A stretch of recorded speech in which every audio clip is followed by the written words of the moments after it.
Assalamu alaikum. I am Shihara. Welcome to my channel Mom's Kitchen Sri Lanka. I hope you all doing well. இன்றைக்கி நான் உங்களுக்கு இந்த chicken ப்ரெட்டை எப்படி செய்யலாம்ன்றதை இந்த வீடியோவில் நான் சொல்ல போகிறேன். சொல்லிக்கிட்டே நான் உங்களுக்கு ஒரு குட்டி ஸ்டோரியையும் இதில் கண்டினியூ பண்ணலாம்னு நான் நினைக்கிறேன். இந்த சேனலை வந்து சப்ஸ்கிரைப் பண்ணாதவங்க சப்ஸ்கிரைப் பண்ணுங்கள், பெல் ஐக்கனை கிளிக் பண்ணுங்கள். Moms kitchen Sri Lanka. இப்போ ஒரு பவுல் எடுத்துக்கொள்ளுங்க. ஒரு பவுலில் வந்து 3 கப் ஃப்ளவர் சேர்த்துக்கொள்ளுங்க. சேர்த்ததுக்கு பிறகு 1 டேபிள் ஸ்பூன் ஈஸ்டர் சேர்த்துக்கொள்ளுங்க. சால்ட்டையும் சேர்த்துக்கொள்ளுங்க.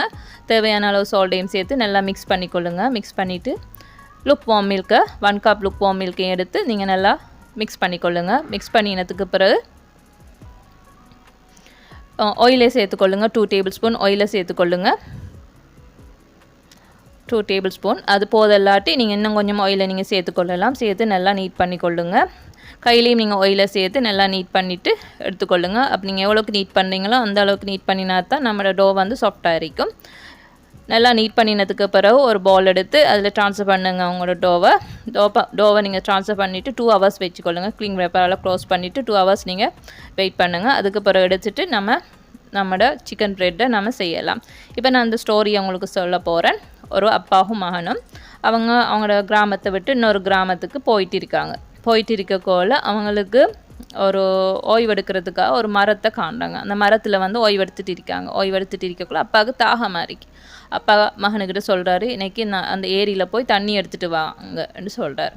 சரின்னு சொல்லிட்டு மகன் போகிறாரு. அப்போ மகன் போய் அங்கே போய் பார்க்காரு. அங்கே போய் ரீச் ஆனதுக்கப்புறம் அங்கே பார்க்காரு. அங்கே வந்து கொஞ்சம் மக்கள் வந்து என்ன செய்கிறாங்க, துணி துவைச்சிட்டு இருக்காங்க. அப்போ அந்த தண்ணி கிளியர் இல்லாமல் தானே இருக்கும். அப்போ துவைச்சிட்டு இருக்காங்க. இன்னொரு பக்கத்தில் வந்து மாட்டு வண்டி அந்த ஏரியை வந்து க்ராஸ் பண்ணிட்டு போகுது.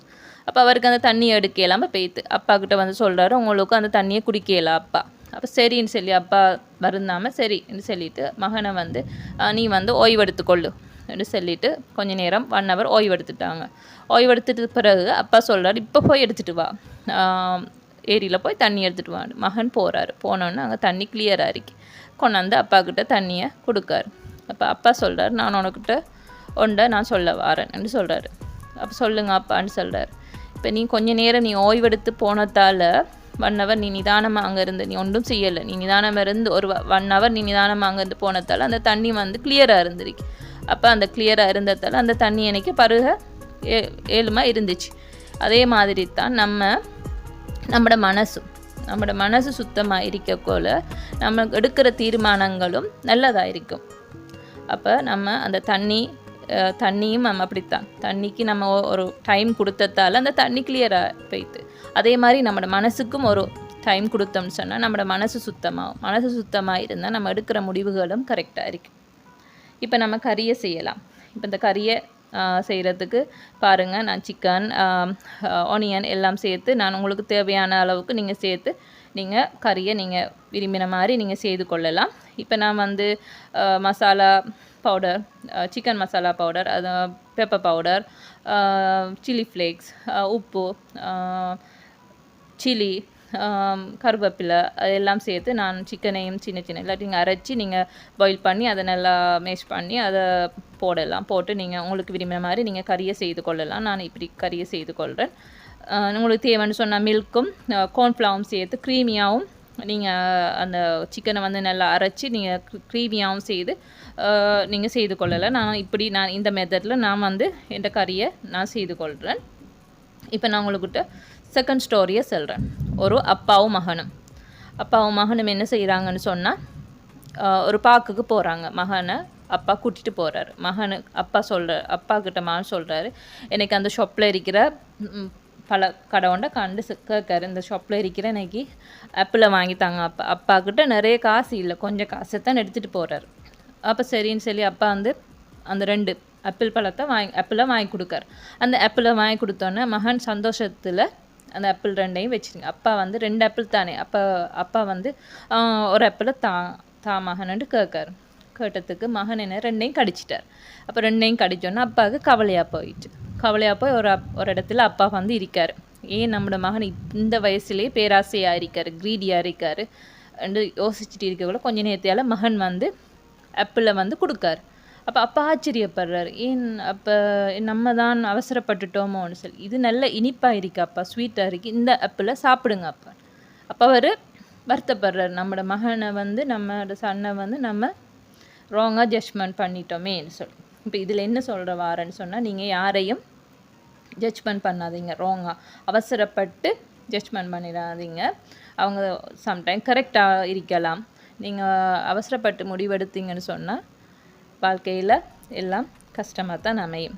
இப்போ இதில் நான் சொல்ல வர என்னன்னு சொன்னால், முதல் ஸ்டோரியில் வந்து அந்த தண்ணிக்கு கொஞ்சம் நேரம் கொடுத்ததால அந்த தண்ணியில் இருந்த அந்த மண் வந்து கீழே இறங்கி அந்த தண்ணி கிளியராக போயிடுது. அதே மாதிரி தான் நம்மளோட மனசும் சுத்தமாக இருந்துச்சுன்னா நம்ம எடுக்கிற முடிவுகளும் கரெக்டாக இருக்கும். இந்த 2வது ஸ்டோரியில் வந்து நம்ம எடுக்கிற யாரையும் ஜட்ஜ் பண்ணக்குள்ள நம்ம எடுக்கிறது முடிவு கவனமாக எடுக்கணும். யாரையும் நம்ம ராங்காக ஜட்ஜ் பண்ணிடக்கூடாது. கெட்டவங்க வந்து நல்லவங்களாகவும், நீங்கள் கெட்டவங்கன்னு நினைக்கிறவங்க நல்லவங்களாகவும் இருக்கலாம். நீங்கள் நல்லவங்கன்னு நினைக்கிறவங்க கெட்டவங்களாகவும் இருக்கலாம். அதே மாதிரி தான் நம்ம எதையும் நம்ம ஒரு ஆராய்ஞ்சி அது என்ன எதுன்னு தெரிஞ்சு தான் நீங்கள் அவங்களுக்கு கொடுக்குற ஜட்ஜ்மெண்ட்டை, நீங்கள் எடுக்கிற ஜட்ஜ்மெண்ட்டை நீங்கள் எடுக்கணும். அதுதான் நான் இதில் சொல்ல வரேன். இந்த ஸ்டோரி உங்களுக்கு பிடிச்சிருக்குன்னு நான் நினைக்கிறேன். உங்களுக்கு போர் அடிக்கக்கூடாதுன்றதுக்காக நான் சொன்னேன். இப்போ நம்ம டோவை நம்ம செஞ்சு நம்ம இப்படி உங்களுக்கு தேவைன்னா நீங்கள் திக்காக நீங்கள் செய்யலாம். நான் திக்காக நான் இதையெல்லாம் கொஞ்சம் மெலிசாக தான் நான் செஞ்சிருக்கேன், ரோல் பண்ணியிருக்கேன். இப்போ நீங்கள் இந்த கறியை வந்து ஃபில் பண்ணி இந்த இதை செய்து கொள்ளலாம். இப்போ நம்ம ப்ரெட்டை இப்படி நீங்கள் கீறி எடுத்துக்கொள்ளலாம். நீங்கள் நைஃபை வச்சு இப்படி கீறிக்கொள்ளுங்க. கீறி எடுத்துட்டு இப்படி நீங்கள் ஃபோல்ட் பண்ணி எடுத்தீங்கண்டா சரி. உங்களுக்கு இப்படி சும்மா விடுறாண்டாலும் நீங்கள் விடலாம், இல்லாட்டி கொஞ்சம் வளைச்சி நீங்கள் இப்படி விட்டு எடுக்கலாம். நீங்கள் இது வந்து ஒரு பார்ட்டி அப்படியான கிட்ஸுக்குரிய பார்ட்டி அப்படியான இதுகளுக்கு பர்த்டே பார்ட்டி அப்படியானதுக்கு இது யூஸ் ஆகிருக்கும். இது பன்னுன்னு சொல்கிறதுக்கும் இல்லை, இது ஒரு பேஸ்ட்ரி மாதிரி தான் இருக்கும் சாப்பிடக்கோல. நீங்கள் பன்னாக செய்ய வேணும்னு சொன்னால் நீங்கள் செய்கிற அந்த டோவை வச்சு கொஞ்சம் கனமாக செஞ்சு இதை நீங்கள் சொன்னால் அது பன்னாக இருக்கும். இப்போ நான் இதை கொஞ்சம் மெலிசா நான் வந்து அரைச்சி இருக்கேன். அதை மெலிசா நான் செஞ்சதால் இது வந்து இது ஒரு பேஸ்ட்ரி மாதிரி தான் இருக்குது. இது வந்து நம்ம ஒரு பர்த்டே பார்ட்டி ஒரு ஃபங்க்ஷன் அதுகளுக்கு எதுக்கும் நம்ம இதை யூஸ் பண்ணலாம். இந்த ரெசிபி உங்களுக்கு பிடிச்சிருக்குன்னு நினைக்கிறேன். இன்னொரு ரெசிப்பியில் நம்ம சந்திப்போம். இந்த ஸ்டோரி உங்களுக்கு பிடிச்சிருந்தா மற்றவங்களுக்கும் இதை ஷேர் பண்ணுங்கள். இந்த ரெசிபியும் பிடிச்சிருந்தா மற்றவங்க ஷேர் பண்ணுங்கள். சப்ஸ்கிரைப் பண்ணாதவங்க சப்ஸ்கிரைப் பண்ணுங்கள்.